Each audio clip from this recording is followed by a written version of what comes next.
What is up, guys? It's your boy Rick Kakis, and today we have a brand new Xur location and inventory review for the weekend of November 24th to the 27th, and so let's get started. Now, first things first, something very important to talk about is that I hope everyone had a great Thanksgiving yesterday, but because of that, the TWAB was actually early by a day. So if you've been wondering where the heck is the TWAB, it actually came out on Wednesday, which caught a lot of people off guard. But in this TWAB, oh my gosh guys, Bungie revealed a huge amount of buffs and nerfs coming within Season of the Wish. We have massive nerfs like Bonk Hammer Titans are nerfed to the ground. We have a huge amount of buffs as well, guys. So if you missed that, if you're wondering where the heck the TWAB was, please check out my video on that. If you're a Destiny 2 player and you're wondering what Xur has for sale, I'm telling you that update is 10 times more important. So please make sure to watch that video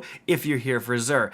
Now, that aside, let's get on to what Xur has, and first things first, where the heck is Xur? Well, he's going to be located in the Winding Cove on the EDZ. And let's take a look at what he has. Firstly, for exotics, we do have the Tractor Cannon. If you don't have this thing, absolutely buy this.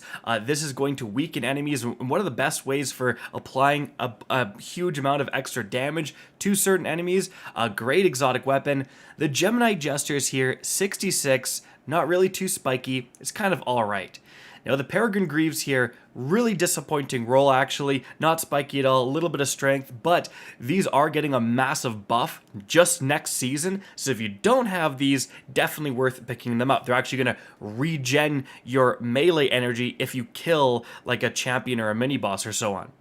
Then we have the Phoenix Protocol. Wow, 68, massively spiky, but unfortunately, that spike is just in mobility. This is one of the best PvE exotics in the game, but you don't need 24 mobility as a Warlock. Watch Bungie buff mobility and make it necessary, but as it is right now, unfortunate stat distribution. Now moving on to the weaponry. First of all, the Wolf Tone Draw with Sneak Bow Harmony, alright at best, I think. Then a Perpetual Surrounded Aikilos. Well, honestly, not terrible for an Aikilos. Like, Perpetual Surrounded is perfectly fine, but you could definitely do better. Then we have a Pugilist Focused Fury, a Blood Feud. No thank you. Then we have a Autoloading Holster and Demo Timeless Vertex. Not the worst. Like, Demolitionist can actually provide a huge amount of extra DPS because you simply throw a grenade and completely refill your magazine on something like a special. But again, I've got to reach it a bit. We have an Overflow Harmony Judgment. Now, the one thing to keep in mind is that Glaives are getting a big buff next season. Other than that, I've seen better rolls on this thing for sure. Then we have a Threat Detector Autoloading Blast Batu.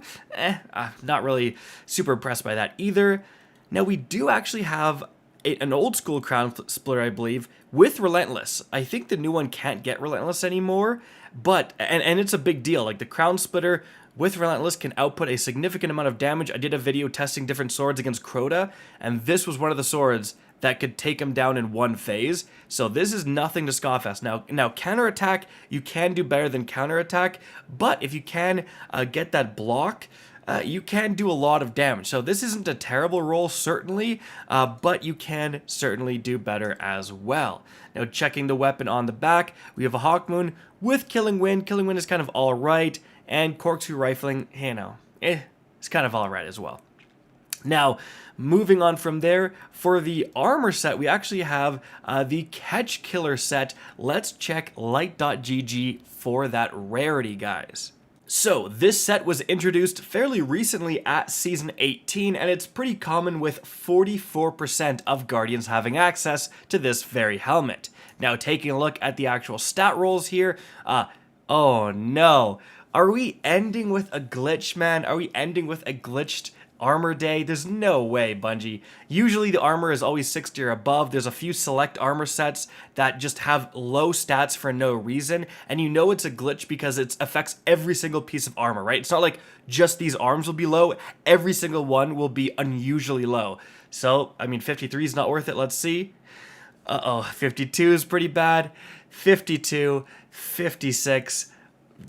The last Xur of the weekend, I should say the season, is glitched. How unfortunate. Before we get to the other classes armor, just to confirm, another thing this Zur is going to be the last at, guys. The last time you can do this right here. Legendary shards are being depreciated starting next season.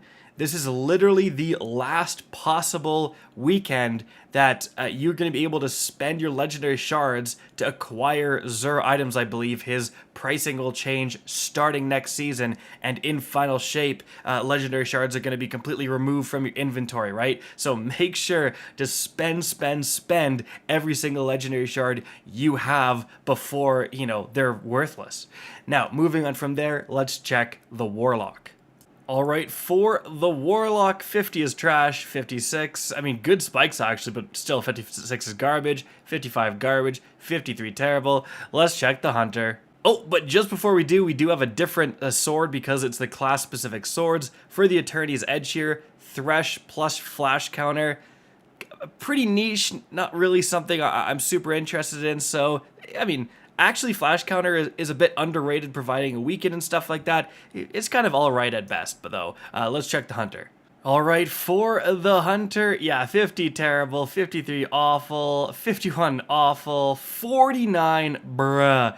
And we do actually have the sword.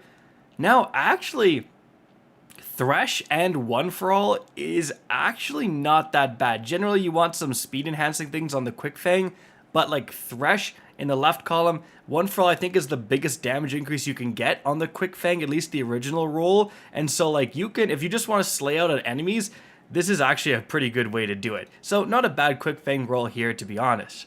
But overall, guys, that is going to be it for the video. I hope you enjoyed and found this informative. If you did, please remember to help me out by simply rating and especially sharing this video. If you guys want to see more Destiny 2 content similar to this, don't be afraid to slap that subscribe button. If you want to get in touch with me and keep up to date with the latest channel activity, the best way is to follow me on Twitter at RickKakis. That is linked in the description down below. Again, I hope you enjoyed the video, and as always, have a good day.